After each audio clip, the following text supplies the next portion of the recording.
والصلاة والسلام على أشرف الأنبياء والمرسلين وعلى آله وأصحابه ومن تبعهم بإحسان إلى يوم الدين أما بعد۔ اللہ تعالیٰ کا فضل و کرم ہے کہ ہم لوگ عقیدے کے اس درس میں شریک ہیں۔ گزشتہ درسوں میں بہت ساری باتیں ہمارے ساتھ تھیں۔ میں اس سے پہلے کہ پیج نمبر 37 اس کو میں پڑھوں، اس سے پہلے پیج نمبر 36 کا آخری جو پیراگراف ہے ایک بار میں پڑھ لیتا ہوں تاکہ ساری باتیں آپ کی اور میری سمجھ میں آ جائیں۔ آخری بات جو ہمارے ساتھ تھی وہ موالات کے بارے میں تھی۔ موالات یعنی کسی کو دوست بنانا، دینی دوست بنانا کیسے ہوتا ہے، چاہے مرد ہو یا خواتین۔ آپ اپنی دوستیاں تعلق کس سے رکھ سکتے ہیں، اس کے بارے میں ہماری بات تھی۔ تو کہا کہ موالات من حاد اللہ، جو لوگ اللہ سے دشمنی کرتے ہیں ایسو لوگوں سے دوستی رکھنا، قرابتیں بڑھانا، تعلق بڑھانا، اس بات پر دلالت کرتا ہے کہ انما فی قلب الانسان من الایمان باللہ ورسولہ ضعیف، اللہ اور اس کے رسول صلی اللہ علیہ وسلم پر جو ایمان ہے آپ کا اور میرا، وہ ایمان کمزور ہونے کی وجہ سے ہی ہم اللہ کے اور اس کے رسول کے دشمنوں۔ اگر ہمارا ایمان قوی ہو تو انشاءاللہ ہم لوگ ایسا کام نہیں کریں گے۔ تو معلوم یہ ہوتا ہے کہ اللہ تبارک و تعالیٰ کے دشمنوں سے دوستی رکھنا یہ ہمارے کمزور ایمان کی دلیل ہوتی ہے۔ سبحان اللہ۔ تو اسی لیے کہا کہ کوئی اللہ کے رسول اور اللہ کے دشمنوں سے اگر دوستی رکھتے ہیں تو اس کا مطلب یہ ہوا کہ اس کا مطلب یہ ہوتا ہے کہ اس کے دل میں جو ایمان ہے وہ بہت ہی ضعیف ہے۔ تو آگے چل کر وہ کہتے ہیں اسی صفحے میں، لِأَنَّهُ لَيْسَ مِنَ الْعَقْلِ أَن يُحِبَّ الْإِنسَانُ شَيْئًا وَهُوَ عَدُوٌّ لِمَحْبُوبِهِ۔ ایسا نہیں ہو سکتا کہ آپ جس سے محبت کرتے ہیں اس کے دشمن سے بھی دوستی رکھیں۔ ہم سب اللہ تعالیٰ سے محبت کرتے ہیں تو پھر اللہ تعالیٰ کے دشمنوں سے کیسے ہم محبت کریں گے؟ تو یہ ساری باتیں گزشتہ درسوں میں آ چکی ہیں۔ وَمُوَالَاةُ الْكُفَّارِ تَكُونُ بِمُنَاصَرَتِهِمْ وَمُعَاوَنَتِهِمْ عَلَى مَا هُمْ عَلَيْهِ مِنَ الْكُفْرِ وَالضَّلَالِ۔ اگر ہم اللہ تعالیٰ کے دشمنوں سے ہم دوستی رکھتے ہیں تو ایک طرح سے یہ ہوگا کہ ہم ان کے کفر پر، گمراہی پر ہم ان کو سپورٹ کرتے ہیں۔ ہماری ان کی محبت سے وہ لوگ غلط فائدہ بھی اٹھا سکتے ہیں۔ تو اس طرح سے اللہ کے دشمنوں سے محبت کرنا یہ ہمارے کامل ایمان کی ضد میں ہے، یا ہمارا پورا ایمان یا کمال ایمان ہمارا اس سے ڈسٹرب ہوتا ہے۔ تو آخر میں کیا کہتے ہیں، فَالْوَاجِبُ عَلَى الْمُؤْمِنِ وَالْمُؤْمِنَةِ، ایک مومنہ عورت اور مومن پر واجب کیا ہے، مُعَادَاتُ مَنْ حَادَّ اللَّهَ وَرَسُولَهُ، جو لوگ اللہ اور اس کے رسول کے دشمن ہیں آپ ان سے دلی دشمنی کریں۔ وَلَوْ كَانَ أَقْرَبَ قَرِيبٍ إِلَيْهِ، گرچہ کہ وہ تمہارے سب سے قریبی رشتہ دار ہی کیوں نہ ہو۔ سبحان اللہ۔ اللہ کے لیے، اللہ کے دین کو بچانے کے لیے کبھی آپ کو اپنوں سے دشمنیاں مول لینی پڑتی ہیں۔ چاہے کتنے ایسی بدعتیں ہیں شادیوں میں، ماتم میں، جنازے میں خبر پرست لوگ کرتے ہیں، ہمارے اپنے رشتہ دار ہیں، آپ کے رشتہ دار ہیں۔ وہ لوگ کہتے ہیں کہ دیکھو یہ رسم، وہ رسم، تیل کی رسم، ہلدی کی رسم، اگر آنا ہے تو آؤ، اگر آپ نہیں آئیں گے تو شادی میں بھی دعوت نہیں دیں گے۔ تو آپ کو ان کی دشمنی مول لینی پڑے گی، اس لیے کہ مجھے اور آپ کو اللہ کو خوش کرنا مقصد ہے، کسی اور کو خوش کرنا ہرگز مقصد نہیں ہے۔ تو آخر لائن میں ایک بات کہا، ان تمام چیزوں کے باوجود آپ ان کو نصیحت کرتے رہیں، حق کی طرف ان کو دعوت دیتے رہیں، اس میں آپ ہرگز پیچھے نہ ہٹیں۔ تو کہا کہ آپ ان کو حق کی طرف دعوت دینا پڑے گا اور ان کو حق کی طرف بلانا پڑے گا۔ اب ہمارے ساتھ اللہ تعالیٰ کے فضل و کرم سے پیج نمبر یہ یہاں تک تو ہم لوگ پڑھ چکے ہیں، اس کے بعد ایک نیا پیج ہمارے ساتھ ہے۔ میں انشاءاللہ وعدے کے مطابق بالکل آہستہ آپ کو سمجھانے کی کوشش کروں گا کہ تاکہ آپ پوری طرح یہ کتاب سمجھ جائیں اور ایسے سمجھیں کہ آپ یہ کتاب کسی اور کو بھی پڑھا سکیں انشاءاللہ۔ تو ہمارے ساتھ جتنے بھی شریک ہیں ماشاءاللہ تمام سے کہوں گا کہ لگ بھگ ہمارے ساتھ 40 کے لگ بھگ اس میں شریک ہیں جو ہمارے درس میں ہیں۔ تو انشاءاللہ ہم اللہ تعالیٰ کی توفیق سے اس کے بعد کا صفحہ پڑھتے ہیں۔ تو اوپر جو ہم پڑھیں گے شیخ محمد بن عبد الوہاب رحمہ اللہ نے جو لکھا ہے اس کا متن ورجنل ٹیکسٹ ہے، اور اس کے نیچے فٹ نوٹ میں وہ شرح کہلاتی ہے، ایکسپلینیشن اس کی شرح ہے جو شیخ ابن عثیمین رحمہ اللہ کی ہے۔ دونوں چیزیں ہم پڑھتے ہیں۔ تو چلیے سب سے پہلے ہم متن دیکھتے ہیں۔ تو شیخ لکھتے ہیں اعلم، اعلم اگر میل ہے تو، اگر فیمیل ہے تو کہیں اعلمی، یعنی آپ کو جان لینا چاہیے۔ تو بالکل ایسا ہی لفظ شروع میں ابتدا میں ہمارے ساتھ آیا ہے۔ تو شیخ نے اس وقت علم کی تعریف کی تھی کہ صحیح علم کسے کہتے ہیں۔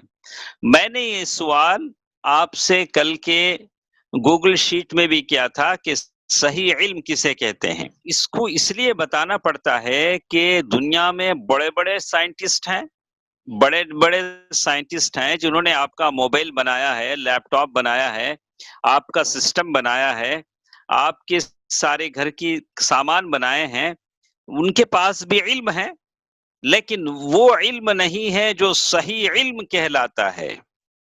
صحیح علم وہ ہے جس سے اللہ کی پہچان حاصل ہو جائے۔ اگر اللہ تعالیٰ کی پہچان اس علم سے حاصل نہیں ہوتی ہے تو پھر وہ علم فائدہ دینے والا نہیں ہے۔ وہ علم چاہیے جس سے اللہ تعالیٰ کا ڈر اور خوف آپ کے دل میں ہو۔ من علم لا ينفع، ایسا علم جو فائدہ نہ دے، اس علم کو حاصل کرنے کا کوئی فائدہ نہیں ہے۔ تو سب سے پہلی چیز علم صحیح کسے کہتے ہیں آپ کو جان لینا چاہیے۔ شیخ نے ہی بات کہی، اعلم ارشدک اللہ، ارشدک اللہ، اللہ تعالیٰ تمہیں اچھی بات کی طرف رہنمائی کرے۔ اگر فیمیل ہے تو ہم کہیں گے ارشدک اللہ، اللہ تعالیٰ تمہاری رہنمائی، تمہاری اچھی چیز کی طرف گائیڈ کرے، اللہ تعالیٰ تمہیں سپورٹ کرے کہ تم ہدایت پر جم کر چلتے رہو۔ کس چیز کی طرف؟ لطاعتی، اللہ تبارک و تعالیٰ کی اطاعت کی طرف، اللہ تبارک و تعالیٰ کی اطاعت کی طرف، اس کی فرما برداری کی طرف اللہ تعالیٰ تمہاری رہنمائی فرمائے۔ سبحان اللہ، اللہ تعالیٰ میری اور آپ کی رہنمائی نہ کرے تو ہم ہدایت پر چل نہیں سکتے ہیں، ہمارے پیر پسل جائیں گے۔ ہم لوگ تو ہر نماز میں اللہ تعالیٰ سے مانگتے ہیں ایاک نعبد و ایاک نستعین اہدنا الصراط المستقیم، یا اللہ صراط مستقیم پر ہمیں گامزن رکھ، جمائے رکھ۔ تو معلوم یہ ہوتا ہے ارشدک اللہ، ارشدک اللہ، اللہ تعالیٰ تمہیں ہدایت کے راستے پر، اس کی اطاعت اور فرما برداری کے راستے پر جمائے رکھے۔ اس کے بعد ایک لفظ آتا ہے میری بہنیں، یہ لفظ بہت اہم ہے، اس لفظ میں ہے ان الحنیفیہ، ان الحنیفیہ۔ ان الحنیفیہ، حنیفیت کسے کہتے ہیں؟ کہا ان الحنیفیہ ملت ابراہیم، حنیفیت یہ ابراہیم علیہ السلام کا راستہ ہے۔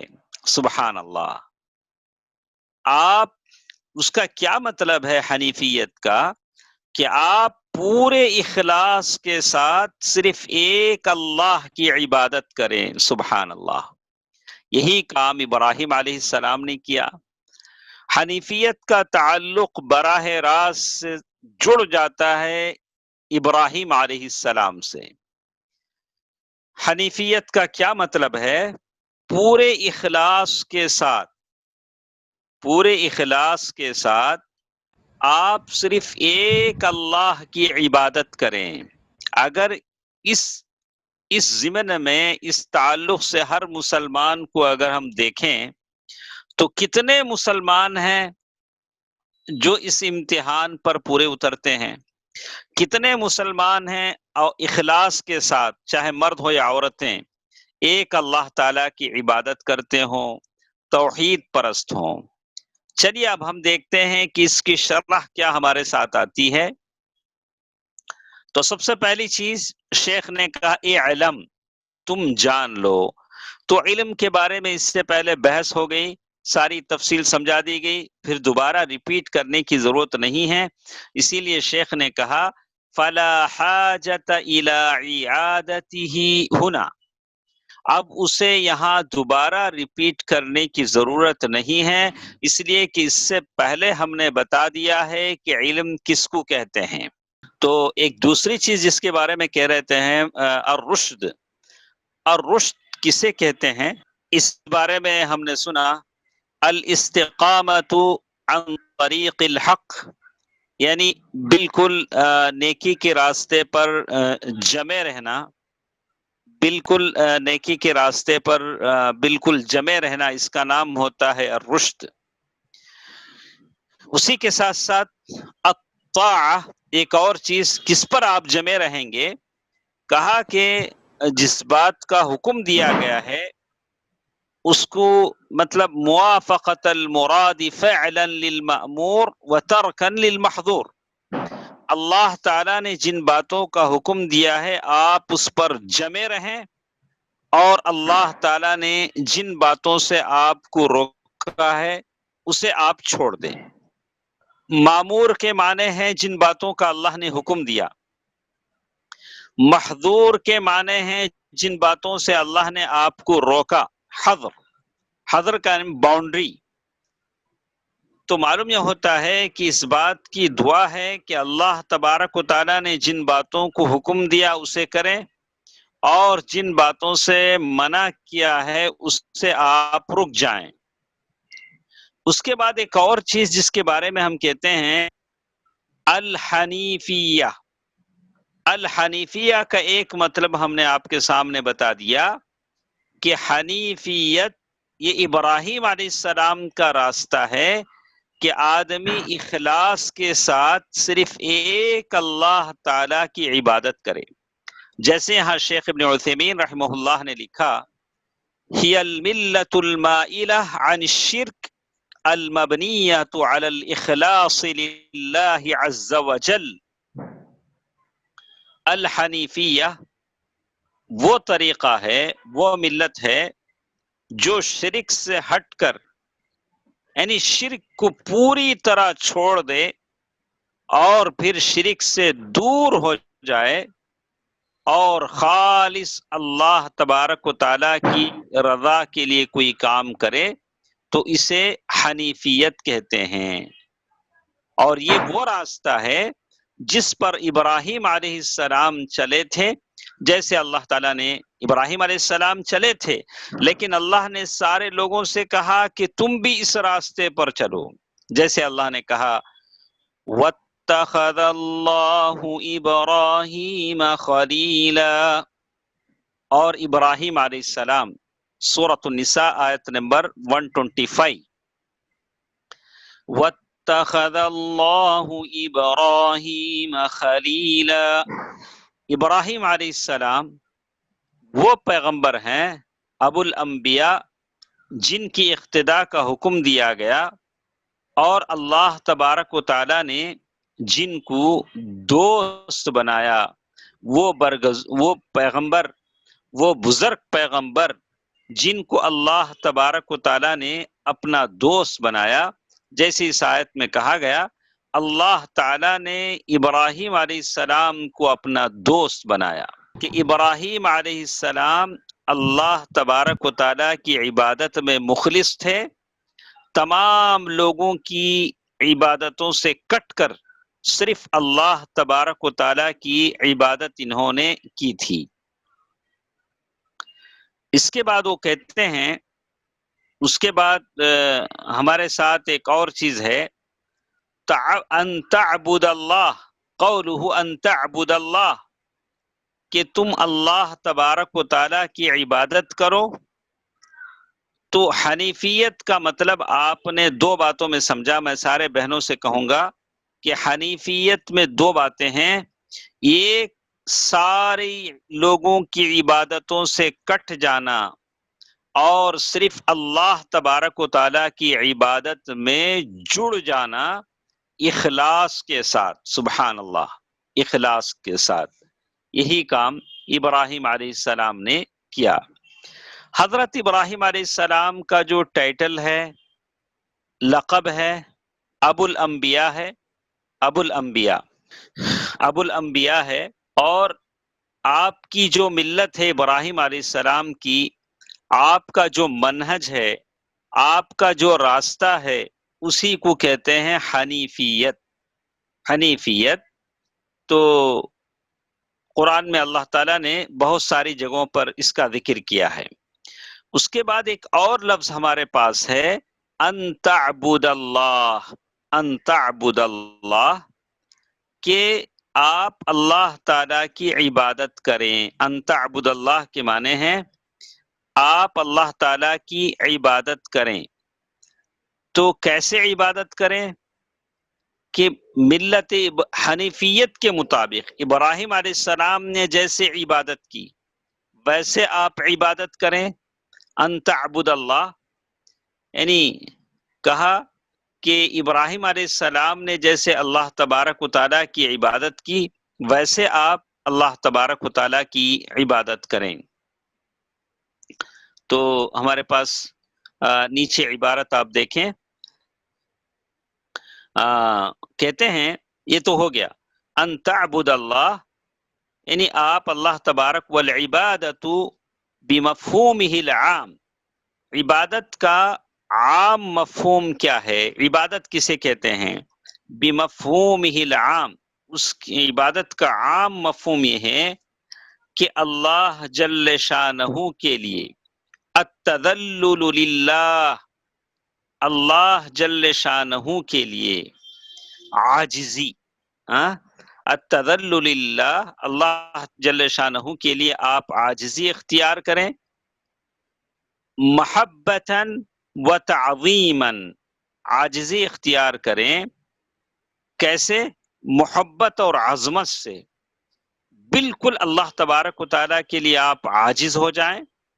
التذلل للہ محبتاً، اللہ کی عبادت کریں تو محبت کے ساتھ، تعظیم کے ساتھ، بفعل اوامرہ، اس کے جو کمانڈس ہیں، احکام ہیں، اس پر آپ عمل کریں، واجتناب، جن چیزوں سے اللہ نے منع کیا اس سے بچ جائیں، علی الوجہ الذی جاءت بہ شرائع، لیکن اس طریقے سے کریں جس طریقے سے شریعت آپ کے سامنے بیان کی گئی۔ کون بیان کرتے ہیں؟ اللہ کے نبی صلی اللہ علیہ وسلم شریعت بیان کرتے ہیں۔ تو معلوم یہ ہوا عبادت کسے کہتے ہیں، اس کا عام مفہوم یہ ہے کہ اللہ جل شانہ کے لیے انتہائی درجے کی عاجزی اور انکساری کے ساتھ اللہ کی محبت اور عظمت سے سرشار ہوتے ہوئے، بالکل بھرے ہوئے اللہ کی عظمت اور محبت میں اس کے سارے احکام کی آپ پیروی کریں، ساری جن چیزوں سے اللہ نے روکا اس سے رک جائیں، بالکل اس انداز اور طریقے کے مطابق جو اس کی طرف سے آنے والی شریعتوں نے بیان کیا، اللہ تعالیٰ کی طرف سے جو شریعتیں آئی ہیں اس میں بیان ہوئی ہیں۔ یہ ایک مفہوم ہے، مفہوم یعنی ایک وہ جو سمجھ میں آتا ہے، جیسے ہم نے کہا اما المفہوم الخاص للعبادہ، یعنی اس کا ایک خاص مفہوم ہے۔ تو آپ کو معلوم یہ ہوا کہ عبادت کے دو مفہوم ہیں، مفہوم کے معنی جو آپ کے مائنڈ میں آتا ہے۔ ایک عبادت کا جب لفظ بولا جائے گا، ورڈ بولا جائے گا، تو عام جو کامن چیز آپ کے مائنڈ میں آتی ہے وہ یہ کہ اللہ تعالیٰ کے لیے انتہائی عاجزی، انکساری کے تصور کے ساتھ، انکساری کے ساتھ اللہ تعالیٰ کی عبادت آپ کریں، اس کی محبت میں، اس کی تعظیم میں۔ کیسے کریں؟ جن چیزوں سے اللہ نے منع کیا ہے اس سے رک جائیں، جن چیزوں سے اللہ نے کرنے کا حکم دیا ہے اسے کریں، لیکن کیسے؟ علی الوجہ الذی جاءت به شرائع، جیسے اس کی شریعتیں آئی ہیں، اپنی مرضی سے نہیں۔ آپ بولیں کہ یہ کام مجھے اچھا لگتا ہے میں نے کر لیا، یہ کام مجھے اچھا نہیں لگتا ہے میں نے چھوڑ دیا، ایسا نہیں ہوگا۔ اس کے بعد اور ایک چیز بتاتے ہیں کہ عبادت کے دو مفہوم کے معنی جو آپ کو سمجھ میں آتا ہے، ایک کامن ہے، عام مفہوم ہے، دوسرا خاص ہے۔ اس سے پہلے ہم نے پڑھا تھا، میں نے سوال میں بھی آپ کو کیا، عبادت دو طرح کے ہوتے ہیں، کبھی بھی آپ کنفیوز نہ ہو۔ میں نے اس سے پہلے بھی کہا کہ ایک عبادت متعدیہ ہے، ایک عبادت خاصہ ہے۔ یعنی ایک عبادت خاصہ نماز روزہ، عبادت متعدیہ اس کی مثال آپ کیا دے سکیں گے؟ دعویٰ۔ ماشاءاللہ ہماری بہنیں عبادت خاصہ تو کر لیتی ہیں، نماز۔ عبادت متعدیہ میں تو آپ کی کچھ مارکس ہونی چاہیے، عبادت متعدیہ میں بھی آپ کا کچھ شیئر ہونا چاہیے۔ تو اس سلسلے میں آپ میری جتنی بہنیں ہیں غور کریں کہ آپ کا عبادت میں آپ کی کتنے نمبر ملیں گے، آپ کا اس میں کتنا رول ہے، آپ کا اس میں کتنا پارٹیسپیشن ہے، آپ تھوڑا غور کریں۔ اوکے، تو یہ عبادت کی دو قسمیں ہیں، بالکل ایسے ہی یہاں ایک عبادت کا ایک عام مفہوم ہے، ایک عبادت کا خاص مفہوم ہے۔ تو کہتے ہیں اما المفہوم الخاص للعبادہ یعنی تفصیلھا، کیسے ڈیٹیل میں آپ عبادت کے مفہوم کو سمجھ سکیں گے؟ قال شیخ الاسلام ابن تیمیہ رحمہ اللہ، ابن تیمیہ رحمہ اللہ نے فرمایا العبادت اسم جامع لكل ما يحبه الله ويرضاه من الأقوال والأعمال الظاهرة والباطنة كالخوف والخشية والتوكل والصلاة والزكاة والصيام وغير ذلك من شرائع الإسلام۔ عبادت کی تعریف بتائی گئی کہ عبادت کسے کہتے ہیں۔ سبحان اللہ۔ شیخ الاسلام ابن تیمیہ رحمہ اللہ نے اس کو بیان کیا ہے کہ عبادت اسم، نام ہے، عبادت اس کو کہتے ہیں کہ تمام ظاہری باطنی، ظاہری ہمارے وہ کام جو دکھتے ہیں، باطنی وہ کام جو پوشیدہ ہیں۔ یہ دو ٹائپ کے ہوتے ہیں، کچھ قول زبان سے آپ کو سنائی دیتے ہیں، زبان سے نکلی باتیں، لیکن کچھ باتیں آپ دل ہی دل میں بولتے ہیں، دل ہی دل میں بولتے ہیں، یہ بھی اللہ کے لیے ہونی چاہیے۔ کچھ کام آپ ظاہر میں کرتے ہیں، کچھ کام چھپا کے کرتے ہیں، یہ بھی اللہ تعالیٰ کے لیے ہونی چاہیے۔ لِكُلِّ مَا يُحِبُّهُ اللَّهُ، وہ تمام کام جس کو اللہ چاہتے ہیں، وہ کام ہوں یا باتیں ہوں، دکھتی ہوں یا نہ دکھتی ہوں، جیسے کل خوف، فیا یعنی اللہ تعالیٰ کا یا کسی کا ڈر کبھی دکھتا ہے کہ جسم کانپتا ہے، کبھی دکھتا نہیں، آدمی دل سے ڈرتا ہے۔ والخشیہ، یہ خوف ہی کا ایک، ڈر ہی کا ایک معنی ہے۔ التوکل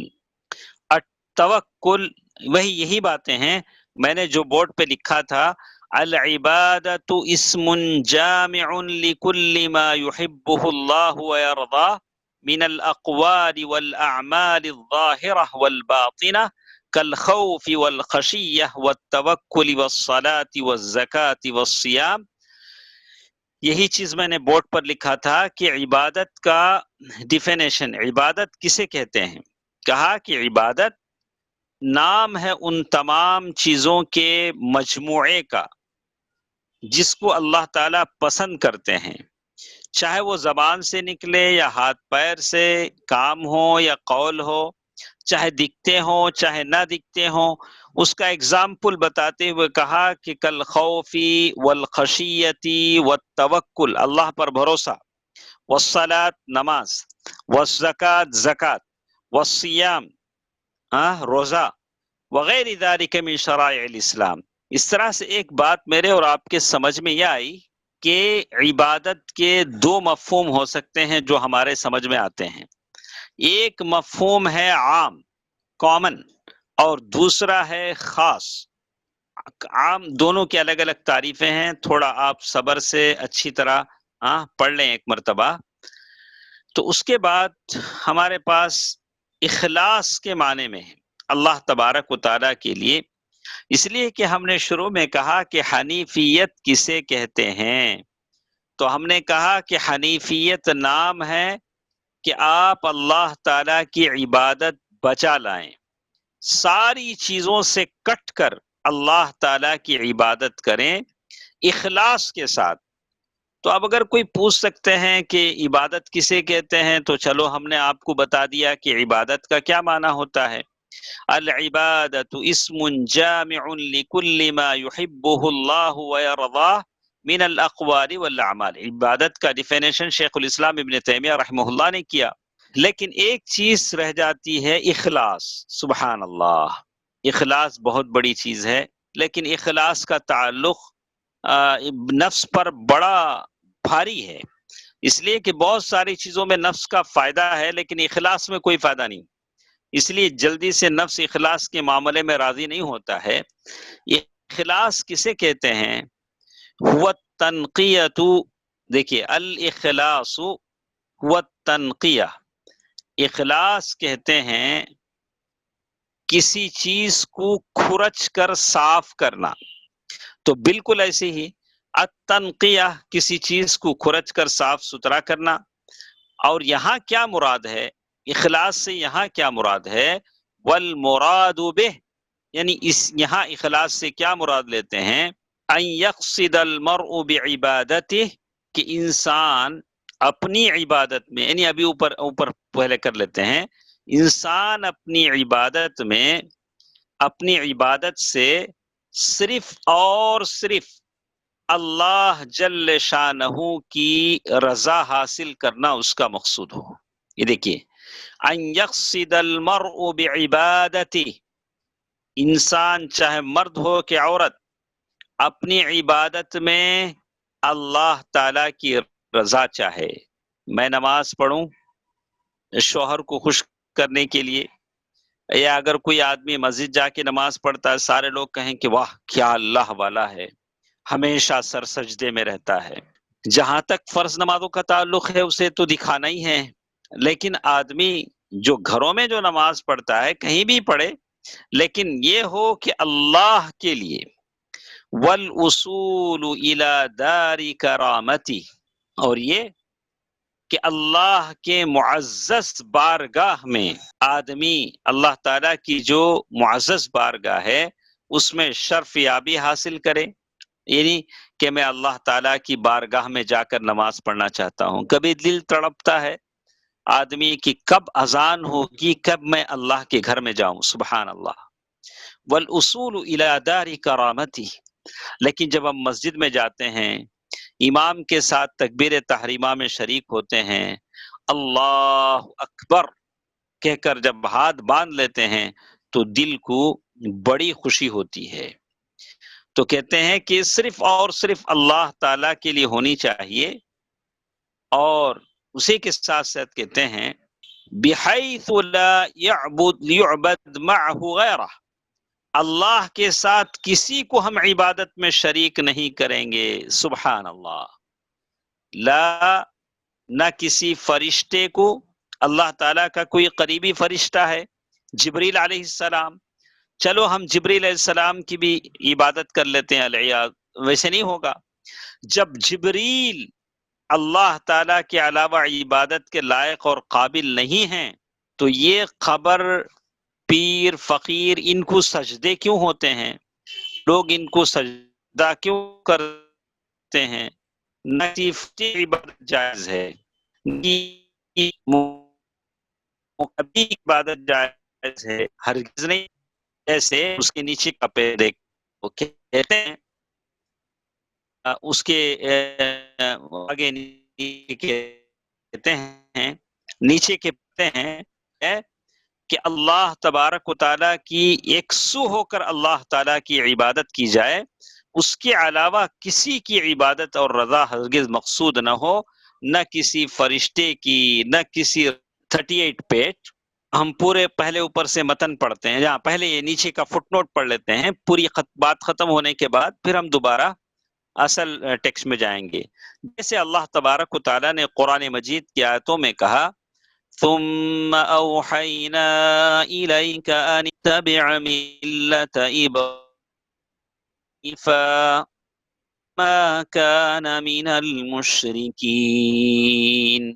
سورة النحل آیت نمبر 123. ان اتبع ملت ابراہیم حنیفا. پھر ہم نے وحی کی تمہاری طرف کہ تم پیروی کرو ابراہیم علیہ السلام کی. دیکھیے ابراہیم علیہ السلام کی پیروی کرنے کا حکم دیا کہ وہ راستہ جس پر ابراہیم علیہ السلام نے چلا تھا وہ راستہ کون سا ہے؟ سارے لوگوں سے کٹ کر صرف اللہ تبارک و تعالی کی طرف رجوع ہو جانا، حنیفیت، اور اخلاص کے ساتھ اللہ تعالیٰ کی عبادت کرنا. اس آیت میں ہی کہا گیا کہ تم ابراہیم علیہ السلام کی اتباع کرو، اس ملت کی، طریقے کی. جیسے اللہ تعالیٰ نے بعد والی آیت میں بھی کہا وَمَن يَرْغَبُ عَن مِّلَّةِ إِبْرَاهِيمَ إِلَّا مَن سَفِهَ نَفْسَهُ وَلَقَدِ اصْطَفَيْنَاهُ فِي الدُّنْيَا وَإِنَّهُ فِي الْآخِرَةِ لَمِنَ الصَّالِحِينَ. إِذْ قَالَ لَهُ رَبُّهُ أَسْلِمْ قَالَ أَسْلَمْتُ لِرَبِّ الْعَالَمِينَ. وَوَصَّى بِهَا إِبْرَاهِيمُ بَنِيهِ وَيَعْقُوبُ يَا بَنِيَّ إِنَّ اللَّهَ اصْطَفَى لَكُمُ الدِّينَ فَلَا تَمُوتُنَّ إِلَّا وَأَنْتُمْ مسلمون. سورۃ البقرہ.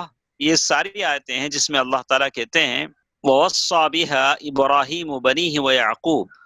تو ساری آیتوں کا خلاصہ یہ ہے کہ حنیفیت، ابراہیم علیہ السلام کا جو طریقہ تھا، وہ طریقہ جس کے بارے میں کہا ای بالحنیفیہ وہی عبادت اللہ مخلصا لہ الدین، یعنی خالص اللہ تعالی کی عبادت. امر اللہ جمیع الناس، سارے لوگوں کو اللہ تعالیٰ نے اس بات کا حکم دیا کہ وہ اس بات کی پیروی کریں.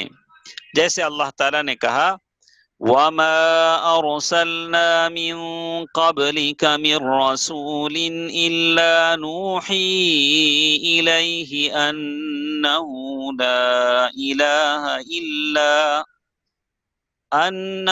لَا إِلَٰهَ إِلَّا أَنَا فَاعْبُدُونِ. سورۃ الانبیاء آیت نمبر 25. تو ہم نے تم سے پہلے جتنے رسول آئے ان کی طرف اس بات کی وحی کی کہ وہ صرف میری ہی عبادت کریں.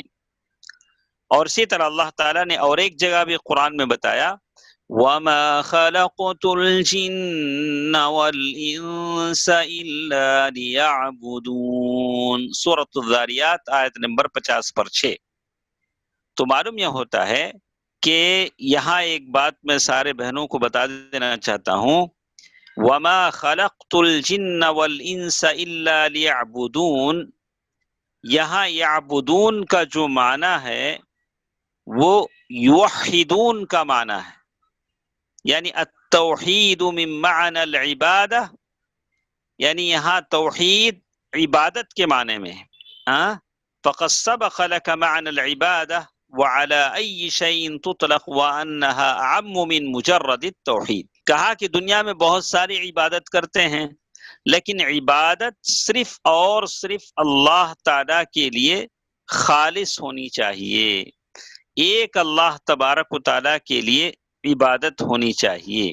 تو اسی لیے وہ کہتے ہیں، آپ یہاں تک آپ کی سمجھ میں بات آئی ہے، مجھے ذرا یقین دلائیں، ہماری ساری بات جو چل رہی ہے وہ حنیفیت کے تعلق سے ہے. ہاں، حنیفیت کسے کہتے ہیں؟ ہم نے کہا کہ اللہ تبارک و تعالی کی عبادت پورے اخلاص کے ساتھ، ساری چیزوں سے، شرک اور شرک کی آلائشوں سے کٹ کر، سارے معبودوں سے کٹ کر ایک اللہ کی عبادت اخلاص کے ساتھ کرنے کا نام حنیفیت ہے. سبحان اللہ. تو یہاں تک تو ہمارے سمجھ میں آ گیا. وَعَلَمْ أَنَّ الْعِبَادَةَ نَوْعَانِ، تم اچھی طرح جان لو کہ عبادت دو ٹائپ کی ہوتی ہے. اس سے پہلے عبادت کی بہت ساری باتیں ہمارے سامنے آئیں کہ عبادت کتنے ٹائپ کی ہوتی ہے. جیسے ہم نے کہا کہ ایک عبادت ہے ظاہری باطنی، یہ بھی ایک ٹائپ ہے، کچھ عبادتیں دکھتی ہیں، کچھ عبادتیں دکھتی نہیں ہیں. ایک عبادت ہے متعدیہ اور خاصہ، ایک عبادت ہے جو آپ کے حد تک محدود ہے، وہ کون سی ہے؟ نماز، روزہ، زکوٰۃ، حج. اور ایک عبادت ہے جو ادرس کو تک جاتی ہے، جیسے دعویٰ. ہاں، اور ایک عبادت جیسے ہم لوگ ہمیشہ کہتے ہیں عبادت مالیہ، عبادت بدنیہ. کچھ عبادتیں جس میں آپ کا باڈی انرجی خرچ ہوتا ہے، بدن خرچ ہوتا ہے. کچھ عبادتیں ایسی ہیں جس میں آپ کو پیسہ دینا پڑتا ہے. حج ہے جس میں دونوں عبادتیں شامل ہیں، مال بھی خرچ ہوتا ہے اور بدن بھی خرچ ہوتا ہے. تو اس طرح سے، اور ایک ابھی ہم نے ریسنٹلی ایک اور قسم پڑھا تھا نا، عبادت کی ایک اور دو قسم ہم نے پڑھی تھی. کیا پڑھے تھے؟ وَعَلَمْ أَنَّ الْعِبَادَةَ نَوْعَانِ، عبادت دو ٹائپ کے ہوتے ہیں. کبھی آپ کنفیوز نہ کر لیں کہ عبادت دو ٹائپ کی معنی کئی دو ٹائپ ہم پڑھ چکے ہیں. تو یہ بھی دو ٹائپ ہیں. عبادہ کونیہ، ایک عبادت ہوتی ہے کونی عبادت. کون کسے بولتے ہیں؟ الکون، یونیورسل، دنیا. تو کہتے ہیں کہ کچھ عبادتیں ایسی ہیں، یہاں کہا کہ جس کو پورا ہو کر، جیسے کائنات، کچھ عبادتیں ایسی ہیں جس کو پورا ہو کر رہنا ہے، اس میں آپ کا کوئی دخل نہیں ہوتا. سبحان اللہ. عبادہ کونیہ کے معنی ہیں وہی الخضوع، آپ کچھ ایسی عبادتیں اس پر آپ کو جھکنا ہی پڑے گا. اللہ تعالیٰ کا حکم ہے. اب اگر اللہ تعالیٰ کا ایک سسٹم ہے کہ سورج 6:04، 6 جو بھی آج کل کا ٹائم ہے، اس ٹائم پر سورج نکلے گا. آپ بولیں گے نہیں اللہ، میں فجر کی نماز نہیں پڑھی، آپ سورج کو 6:04 کے بجائے آپ 6:15 پہ نکالیں، یہ آپ کو چھوٹ نہیں ہے. اللہ جو کچھ سسٹم میں چلے گا وہ چلے گا، آپ کو اس سسٹم کے ساتھ چلنا پڑے گا. اسی لیے کہتے ہیں عبادہ کونیہ، کچھ عبادتیں ایسی ہیں جو اللہ تبارک و تعالیٰ کے حکم سے چلتی ہیں، جو کسی بھی صورت میں پوری ہو کر رہتی ہیں، اس میں کوئی تغیر اور تبدل نہیں ہوتا، اس میں آپ کا کوئی دخل بھی نہیں ہوتا. آپ چاہیں کہ نہیں سن رائز جو ہے 6:15 پہ ہونا چاہیے، 6:30 پہ ہونا چاہیے، تاکہ ہم فجر نہیں پڑھیں، آرام سے پڑھ لیں، بلا کے نہیں. آپ کا اس میں کوئی انوالومنٹ نہیں ہے. اور وہ ساری چیزیں اپنے وقت پر ہو کر رہیں گی، جیسے اللہ تعالیٰ نے کہا ان کل من فی السماوات والارض الا آتی الرحمن عبدا، جو کچھ آسمان و زمین میں ہیں سارے کے سارے اللہ تعالیٰ کے نوکر بن کر آئیں گے۔ تو معلوم یہ ہوا وَهِيَ شَامِلَةٌ لِلْمُؤْمِنِ وَالْكَافِرِ، کافر بھی نوکر بن کر آئے گا، مومن بھی نوکر بن کر آئے گا۔ تو عبادت کی ایک قسم ہے عبادت کونیہ، عبادت کونیہ کہتے ہیں جو دنیا میں ہو کر رہتا ہے، اس سے کسی کو کوئی چھٹکارا نہیں ہے، کوئی ایکسکیوز یعنی کوئی اس سے نہیں بچے گا، سارے کے سارے اس سے گزریں گے۔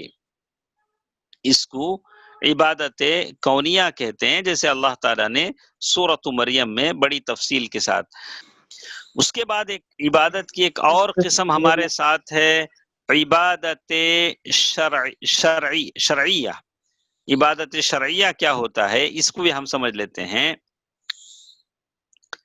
اللہ تبارک و تعالیٰ کی سامنے دل و جان سے اللہ تبارک و تعالیٰ کی عبادات کو بجا لانا عبادت شرعیہ ہے، جس میں آپ اس کے حکم کے مطابق آپ بجا لاتے ہیں۔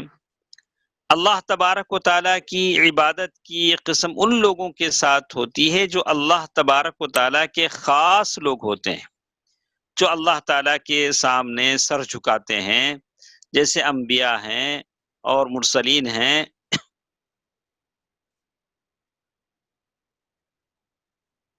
تو معلوم یہ ہوتا ہے کہ عبادت کی دو قسمیں، جیسے اللہ تعالیٰ نے کہا وَعِبَادُ الرَّحْمَنِ الَّذِينَ يَمْشُونَ عَلَى الْأَرْضِ هَوْنًا وَإِذَا خَاطَبَهُمُ الْجَاهِلُونَ قَالُوا سَلَامًا۔ تو کہتے ہیں کہ اللہ تبارک و تعالیٰ کے بندے وہ ہیں جو زمین پر انکساری کے ساتھ چلتے ہیں، اور جب جاہلوں سے خطاب کرتے ہیں تو کہتے ہیں کہ سلام۔ تو عبادت کی پہلی قسم کو، عبادت کی پہلی قسم کیا ہے؟ عبادت کونیہ، جو اپنے حساب سے ساری دنیا میں ہوتا ہے، وہ عبادت کونیہ ہے۔ اس میں سارے شریک ہیں، کافر ہیں، مسلمان ہیں۔ اگر وہ کوئی عبادت کرتا ہے تو اس کی تعریف نہیں کی جائے گی، نہ وہ اجر و ثواب ہوگا۔ ہاں، تو لیکن عبادت، یہ جو عبادت جو دوسری قسم ہے عبادت شرعیہ، جس کے بارے میں کہا ہی الخضوع لامر اللہ تعالی الشرعی، یعنی اللہ تبارک و تعالی نے جو شریعت آپ کے لیے بنائی ہے اس پر عاجزی اور انکساری کے ساتھ آپ اللہ تبارک و تعالی کی دل و جان سے اللہ کے سامنے آپ جھک جائیں، اس کے حکم کے مطابق اس کی اطاعت کریں، رسولوں نے جو بتایا اسے آپ مانیں، جیسے اللہ تعالیٰ نے کہا، یہ عبادت شرعیہ کہلاتا ہے۔ عبادت شرعیہ، آپ اللہ تعالیٰ کی جو کچھ بھی عبادت کرتے ہیں، جو اللہ تبارک و تعالیٰ اس پر اللہ تبارک و تعالیٰ آپ کو ثواب دیں گے، اللہ تبارک و تعالیٰ آپ کو بدلہ دیں گے۔ اس کے بعد ہمارے پاس اور ایک چیز ہمارے ساتھ ہے۔ تو آج ہم نے پہلے عبادت کی تعریف پڑھا، عبادت کسے کہتے ہیں؟ العبادت اسم جامع لکل ما یحبہ اللہ ویرضاہ۔ پھر اس کے بعد ہم نے عبادت کی قسمیں پڑھی، عبادت کونیہ اور عبادت شرعیہ۔ تو کہتے ہیں فالنوع الاول، عبادت کی جو پہلی قسم ہے عبادت کونیہ، لا یحمد علیہ الانسان، اگر اس عبادت کو کوئی بجا لاتا ہے تو اس پر اس کی تعریف نہیں کی جائے گی، اس لیے کہ تم کرو نہیں کرو اس کو کرنا ہی ہے، اس میں آپ کا کوئی آپشن نہیں، لأنه بغیر فعلی لیکن قد يحمد على ما يحصل منه من شكر عند الرخاء وصبر على البلاء بخلاف النوع الثاني فإنه يحمد عليه۔ تو اس میں آدمی اتنا تعریف کے قابل نہیں ہوگا، لیکن کبھی آدمی مشکلوں پر صبر کرتا ہے اور اللہ نعمت دیتا ہے تو شکر کرتا ہے، تو تب اللہ تعالیٰ اسے ثواب دیں گے۔ لیکن جو دوسری عبادت ہے، عبادت کون سی ہے؟ شرعیہ، اس پر اللہ تعالیٰ آپ کو ثواب دیں گے۔ اس کے بعد ہمارے پاس کیا ہے؟ اس کے بعد شیخ نے ایک اور چیز لکھی ہے، انشاءاللہ اگلے درس میں ہم اسے پڑھتے ہیں، اور یہ بہت ہی امپورٹنٹ چیز ہے، بہت ہی اہم چیز ہے، توحید کے بارے میں۔ توحید کسے کہتے ہیں؟ مجھے یقین ہے کہ انشاءاللہ یہ ساری باتیں جو ہم نے آج کے درس میں پڑھا ہے آپ کی سمجھ میں آئے گئی ہوگی۔ پھر ایک بار میں اس کو دہراتا ہوں، آپ ایک بار اس کو اچھی طرح سن لیں۔ ہم لوگ شروع کرے ہیں اعلم سے، اعلم تو اعلم ارشدک اللہ لطاعته ان الحنیفیہ ملت ابراہیم ان تعبد اللہ وحدہ مخلصا لہ الدین۔ تو ہم نے شروع کیا تھا کہ تم اچھی طرح جان لو اللہ تعالیٰ تمہاری رہنمائی فرمائے اس کی اطاعت کی طرف، تو ہمیشہ اللہ تعالیٰ سے دعا کرتے رہنا چاہیے کہ اللہ تعالیٰ آپ کی رہنمائی کرتا رہے۔ پھر کہا کہ ان الحنیفیت ملت ابراہیم ان تعبد اللہ وحدہ مخلصا لہ الدین، کہ حنیفیت کس کو کہتے ہیں؟ یعنی یہ اللہ تعالیٰ اپنی اطاعت اور فرمانبرداری کی طرف یعنی کہا کہ حنیفیت یہ ملت ابراہیمی ہے کہ آپ پورے اخلاص کے ساتھ صرف ایک اللہ کی عبادت کریں، سبحان اللہ۔ اور پھر الگ الگ شیخ نے بتلایا کہ الرشد کسے کہتے ہیں، الطاعہ، الحنیفیہ، یہ ساری چیزیں کسے کسے کہتے ہیں۔ اور پھر ابراہیم علیہ السلام کے بارے میں کہا ابراہیم علیہ السلام ابو الانبیاء، بہت ہی برگزیدہ پیغمبر ہیں جن کو اللہ تعالیٰ نے اپنا دوست بنایا، واتخذ اللہ ابراہیم خلیلا۔ اس کے بعد ایک بات انہوں نے بتایا کہ اخلاص یعنی عبادت کسے کہتے ہیں۔ عبادت تو ہم نے عبادت کا صحیح تعریف آپ کو بتایا، العبادت اسم جامع لکل ما یحبہ اللہ ویرضا۔ پھر اخلاص کی تعریف بتائی گئی کہ اخلاص کسے کہتے ہیں، کسی بھی چیز کو کھرچ کر صاف کرنے کو اخلاص کہتے ہیں، کہ آپ اپنے عمل کو میرے عمل کو ریاکاری سے کھرچ کر صاف کروں، صرف اللہ تعالیٰ کے لیے خاص کروں۔ اس کے بعد ابراہیم علیہ السلام کی اتباع کا قرآن نے حکم دیا کہ ابراہیم علیہ السلام کی آپ بات مانو۔ ہاں، اس کے بعد ایک اور چیز ہمارے ساتھ تھی کہ یعبدون یوحدون وما خلقت الجن والانس الا لیعبدون کے معنی ہیں اللہ تبارک و تعالیٰ کی عبادت وحدانیت کے ساتھ کی جائے۔ اس کے بعد عبادت کی دو قسمیں بتائی گئی، ایک عبادت کونیہ اور ایک عبادت شرعیہ۔ عبادت کونیہ وہ ہے جس میں آدمی کی مرضی کا کوئی دخل نہیں ہوتا، وہ اپنے حساب سے چلتے ہیں، اور عبادت شرعیہ وہ ہے جس میں آدمی کرتا ہے تو اللہ تعالیٰ اسے ثواب دیتے ہیں۔ انشاءاللہ آئندہ درس میں ہم سنیں گے کہ توحید کسے کہتے ہیں۔ اللہ تعالیٰ مجھے اور آپ کو موحد بندوں میں سے بنائے، بندیوں میں سے بنائے۔